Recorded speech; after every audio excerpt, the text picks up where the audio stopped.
So let's continue on and let's start talking about our multi-layer protocols. We're going to talk about SCADA, Modbus, and DMP3. Now SCADA is supervisory control and data acquisition systems. Sounds like a mouthful.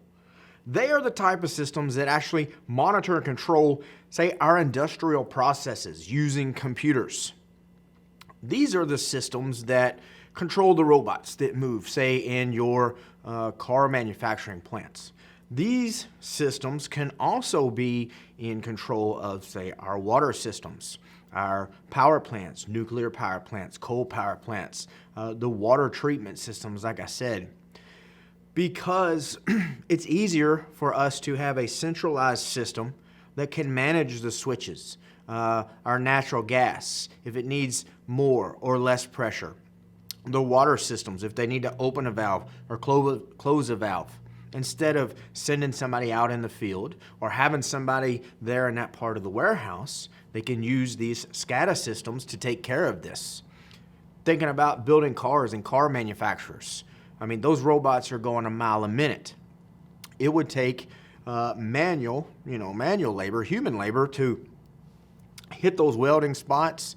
It would take us longer. We couldn't, produce as many vehicles as fast as, say, this automation does. So these SCADA systems, like another example, they use for monitoring, controlling the processes for power plants, like I said, oil and gas transmission lines. So you got oil and gas transmission lines that go for miles and miles and miles. Well, you might not want to send somebody out there for that. Those are large-scale systems. Food and auto manufacturing are considered smaller scale systems, as a matter of fact. Now, these also be known as industrial control systems, ICS, or distributed control systems, a DCS. But these SCADA systems, they're big systems in themselves, not physically, but the way they're implemented. Because we have a management station, you take this management station, and this is part of the SCADA system that talks to controllers in the various locations of whatever it is you want to do. Like the oil and gas transmission lines we were talking about. If they need to monitor those lines, or if they need to open a valve or close off a valve, the management station talks to a controller, a PLC controller, a programmable logical controller that does whatever it is we tell it to do, or whatever it's programmed to do. If we hit a certain button on our SCADA system, on our management system. They used to use this in a job I used to have to control the air around all the buildings. We had like 8 different buildings, and they had a management station up in maintenance, and they could control the dampers inside of the ceilings, right, to allow more or less air. They could control the temperature all from a centralized location. Controlled the HVAC systems throughout all the buildings and all the rooms. They had a little map. It was really nice. They just actually click on it. They could turn it up, turn it down, open it and close it. That way they don't have to manually go to that building, go to that room, get up in the ceiling and manually change it, or have people changing the temperature all the time in the rooms, right? It's centrally managed now. And that's a cost savings because you don't have people turning it down and everything kicking on and turning it up and everything, the heat kicking on. It's centrally managed, and it's designed to save money, to save that bottom dollar. Now, you might have something called Modbus with our SCADA systems. This is simple communications protocol, kind of like Telnet and FTP, which should tell you what? Because we've already talked about Telnet and FTP, and we said they're what type of protocols. If you said unsecured, that's right. Because remember, we were using Telnet or FTP, and we had Wireshark or something like that, a protocol analyzer, wire sniffer, network sniffer hooked up there. We'd see those credentials going across in plain text, the username and password, not secure. So Modbus is considered a client-server type of architecture where the client sends a request to the server and the server is going to respond. So the server could be like those PLC controllers, where the client is us. We send that information off. Now, the client is considered the master, which would be you or me as the controller sitting at the management station, and the server is the slave. Now, this protocol was also designed to constantly poll the servers for information, right? So I'm always asking, is everything okay? Is everything okay? Is everything good? We got a green, thumbs up, whatever you want to call it. Is everything fine? Do we have flow through the gas line? Do we have good flow through our oil line? Is there something wrong, right? We're always asking for this information so we can have a good report on our management station.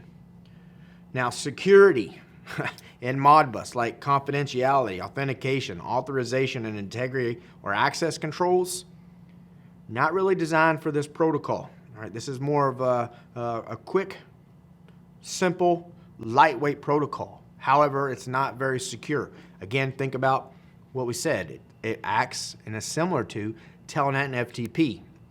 And we know Telnet and FTP gives us no security. There's no confidentiality. There's no encryption there when it comes to our data or our username and password going across in plain text. Then we have DNP3. Now, this is a more recent communication protocol than Modbus was, or is, I should say. Now, this was originally designed for electrical systems.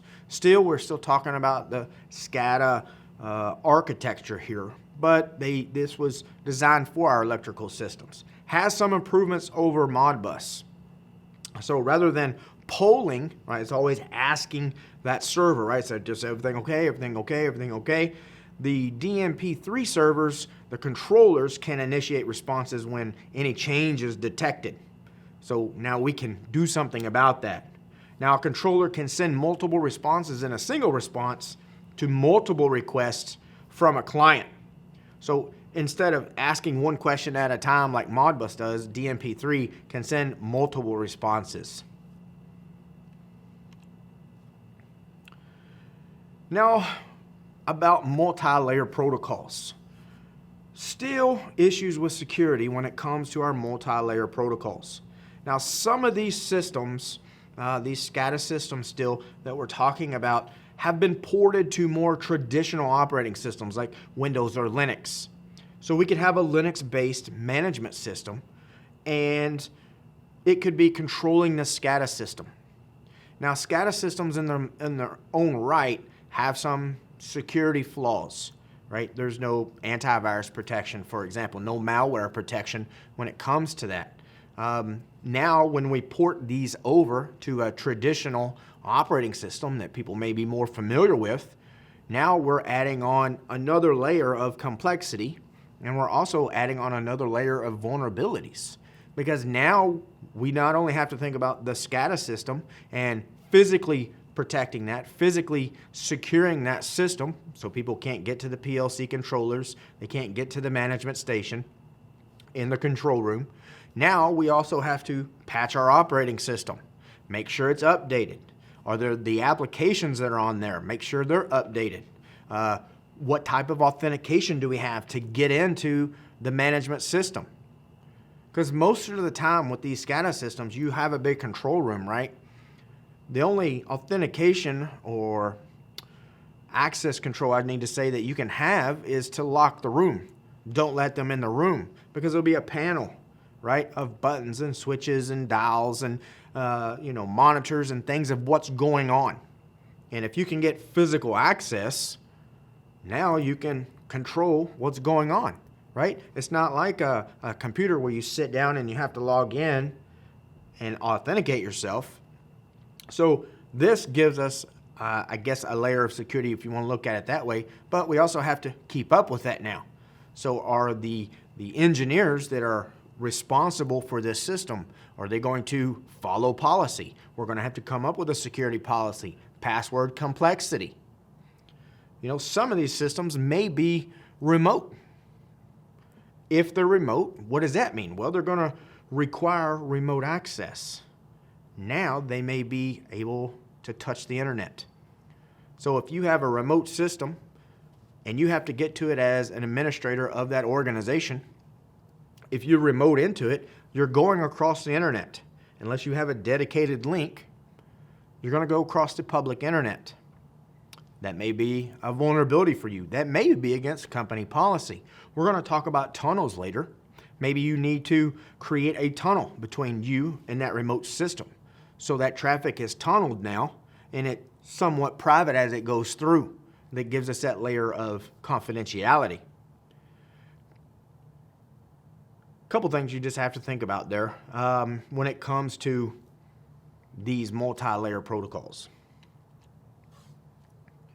Now we also have converged protocols, and we've been doing this for a long time now.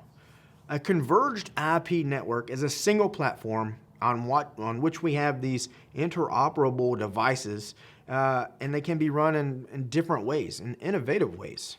Think about how we used to do networks, or if you don't know, this is how we used to do networks. At first we had telephone lines, right? Analog lines coming into your house. Everybody had the telephone. And then the internet started to take off a little bit. People started to get online. Well, to get online, you had a modem in your home. And that modem would call out through the phone lines. So we had existing infrastructure, all these telephone lines everywhere, and we would use those lines for data transmission now. We would call out with our modem. Well, it's kind of come full circle now. And now we have data lines running everywhere because they're faster and better than the old telephone lines. So we started running data across these broadband lines. But now we're sticking everything else on these data links as well. We're sticking video on there. We're sticking VoIP on there. Audio, streaming stuff, right? If you think about your cable into your home, right? If you have cable or satellite, because you can get it through satellite too. You may have one cable running to your house, right? And it's screwed in there. But in that one cable, you're getting your video for your TV, and you may also be getting your internet, depending on if that's how you do it with your internet service provider. So they're converging protocols there as well, right? The video from your cable television or for your cable television, and the data for all your internet connectivity. We can do this as an enterprise. We can take our data connections, right? Our Cat5, Cat6 cables that we have, all of our switches and routers and everything like that. And what we can do is take the data that we have and put voice on it, let's say. So now we can run voice over IP inside of our network. And when we do that, we're converging those protocols. It also allows us to have fewer network components. Instead of having a switch and a router for the voice, and a switch and a router for the data, and a switch and a router for the streaming media that we're going to have. We converge all this, and we use one switch. And yeah, it may be a little bit more powerful switch than what we needed at first, but it's still cost savings. It's very scalable when we do this. We can grow as needed, all right? So converged protocols are outstanding. It is a better utilization of resources because we can use solutions like QoS, quality of service. So like in VoIP, let's go back to VoIP, the voice over IP. We have data connectivity inside of our office, inside of our organization, but we're also sticking VoIP traffic on the same line. Well, now we can use quality of service because that voice traffic has to get there, right? There can't be jitter or latency on that line. So we'll set up quality of service, and that gets priority on that medium. Our data is still going to get there, but the voice needs to get there first, right? It always has to be in front of the line to make sure those data packets are flowing back and forth for that voice communication.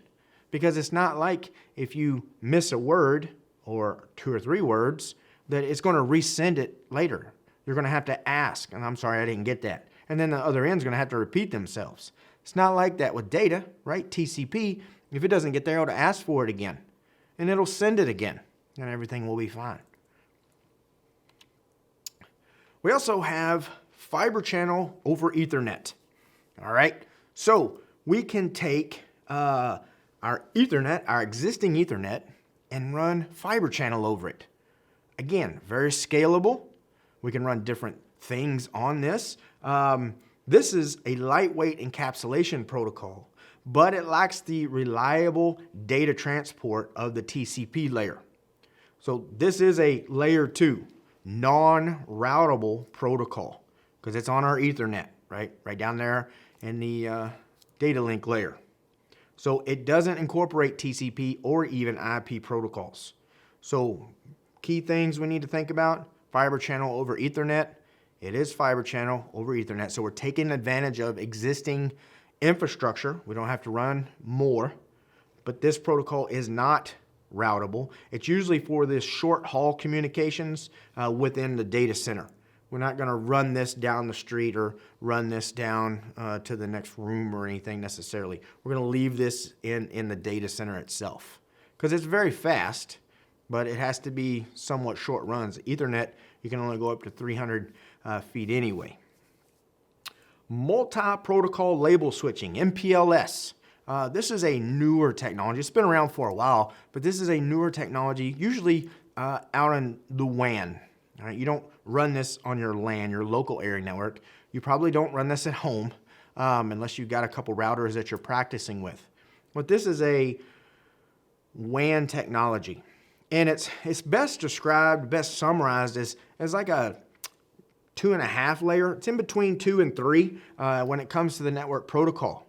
So in the traditional OSI model, layer 2 covers protocols like our Ethernet, like we talked about, and the SONET, all right, which can carry IP packets, but over simple LANs or point-to-point WANs. Now, layer 3 covers internet-wide addressing and routing using IP protocols, and we saw that. We know layer 3 is responsible for our routing. So MPLS, what that does is sits between those 2 layers. So we got 3 and 2, and we got MPLS right in here, about 2.5. This provides additional features for the transport of data across the network. So MPLS can actually allow fewer route lookups for routers along the path because it has labels on it. And switching is faster than routing. So having MPLS on the back end means when it hits that first router, it does a route lookup and it assigns a label. So when it gets to the next router, that router doesn't have to look up anything. It doesn't have to do a route lookup through its table. It goes by the label and knows exactly where it needs to go. So it moves that direction and goes that way every time. So it's a little faster than traditional routing, and that's the way they're moving towards that MPLS. We also have iSCSI, Internet Small Computer System Interface. Now this is IP-based, which means it's routable. Now this is often seen as a low-cost alternative to that fiber channel that we talked about earlier. This is very popular in data centers like your storage area networks, because you may have a storage area network on this network over here, your production network over here, development network over here. We can all reach that data network still, that storage area network, because of it being routable. And then VoIP, I've talked about that a couple times already. Voice over IP, or VoIP.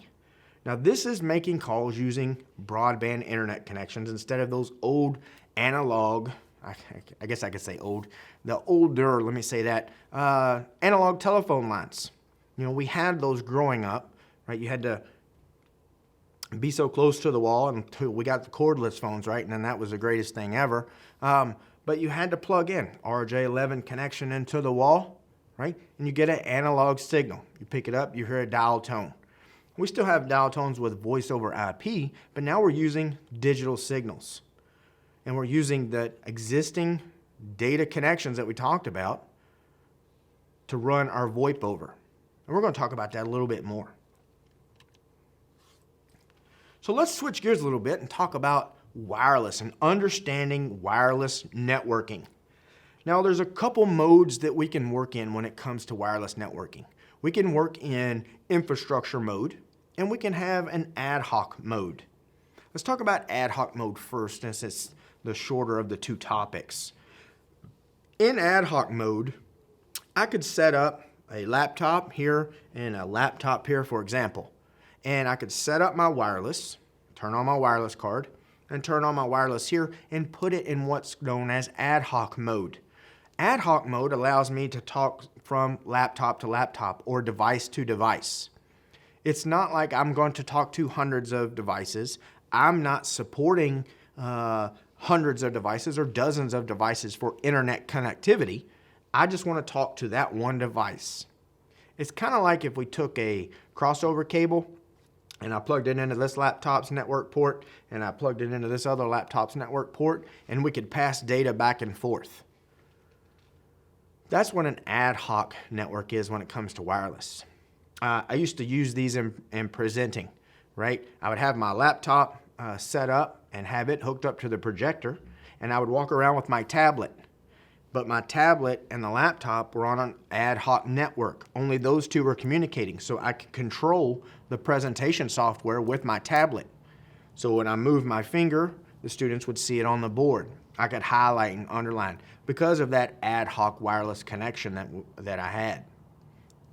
Now we also have infrastructure mode, and this is the one probably everybody's more familiar with. They probably maybe just didn't know that it was called infrastructure mode. Infrastructure mode means you are connecting to the existing infrastructure inside of a building, or you're using a wireless access point for connectivity. Now in your home, and I'm just guessing here, you probably have some type of connection coming in from your internet service provider, and you're hitting some type of router. Now that router, which is also acting as your modem more than likely, can have built-in wireless nowadays, or you can go out to the department store, your favorite one, wherever you do your shopping, and buy a dedicated wireless router. You'll plug that into your modem or your router that you got from your ISP, and you can broadcast out those signals to wireless devices like your tablets, your cell phones, your laptops, your gaming systems, your TVs, all those that we talked about a little bit earlier.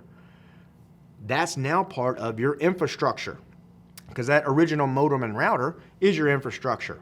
Every connection to it is part of the infrastructure. Now we put this wireless router out there, and all our wireless devices are in infrastructure mode. They're part of your network. Now there are a couple different standards that we need to be aware of. 802.11, anytime you see that, you need to immediately think wireless. But we need to be familiar with the A, B, G, and N standards. Now the little chart here that I got, you can see 802.11 A, B, G, and N as we go across, and the different frequencies, the transfer rates, the range that you may get with those wireless access points, and the compatibility, which the compatibility is important because it's backwards compatibility. So the frequency, we have 5 gigahertz and 2.4 gigahertz. Now 2.4 gigahertz is a pretty popular band nowadays, and it's actually pretty congested. The 5 gigahertz is a little bit better if you want to look at it as far as not as congested. There's not as much things inside of that band. So the 5 gigahertz, like the 802.11n, runs in the 5 gigahertz or 2.4. So it will try 2.4, and if it's too congested, you can have it run in 5. Or you can tell it just 2.4 or just 5. That frequency line, though, is what we need to focus on when we're thinking about backwards compatibility. Because if we have our 802.11n, let's say in 5 gigahertz frequency, it cannot talk to an 802.11b or G wireless access point. They won't communicate because one's talking at a 5 gigahertz, the other one's talking at 2.4. They're never going to see each other. It can, however, talk to the 802.11a because they're on the same frequency. So you have to be mindful of that. If you have a G router in your house and you go buy an N router, you're going to have to put that on the 2.4 gigahertz frequency so they can communicate, unless you want them on separate frequencies. And that's not channels, okay? Or you might be thinking, well, I've always been told to put on different channels. It's not what that means. These are frequency ranges, and you're going to have to put it on 2.4 so they can communicate. Now the transfer rate, those vary. You know, These we have here on this chart are actually pretty close. 802.11g, 54 meg, you can get that. 11 meg with B and 54 with A, you can get those too. Now the only thing about A and B is the distance. You can see A doesn't go as far. It's faster than B, but it doesn't have the range that 802.11b has. Now N and G, they both have 300 feet. But G, again, is 54 megabits, where N jumps up to 600 megabits. And that's internal traffic. So don't look at this and don't look at the back of a box and think, well, I'm going to buy this. It says I can get 600 megabits. Because if you only pay for a 15 megabit connection into your house, you're not getting 600 megabits. It's not going to happen because you don't have that coming into the house. I hope that makes sense. Now this means it is able to transfer that fast, and you might get that, say, from a laptop to a laptop, working in infrastructure mode using the wireless access point as the switch. It's possible. Again, though, you're only as strong as your weakest link. So if your wireless router is running 802.11g, but your two devices have 802.11n, what's the fastest we're going to go? 54 megabits, that's right. That's going to top out. Even though these guys can scream out 200, 300, 400 megabits a second, the weakest link is going to be our access point. So it's going to throttle us back just by default of how it's engineered.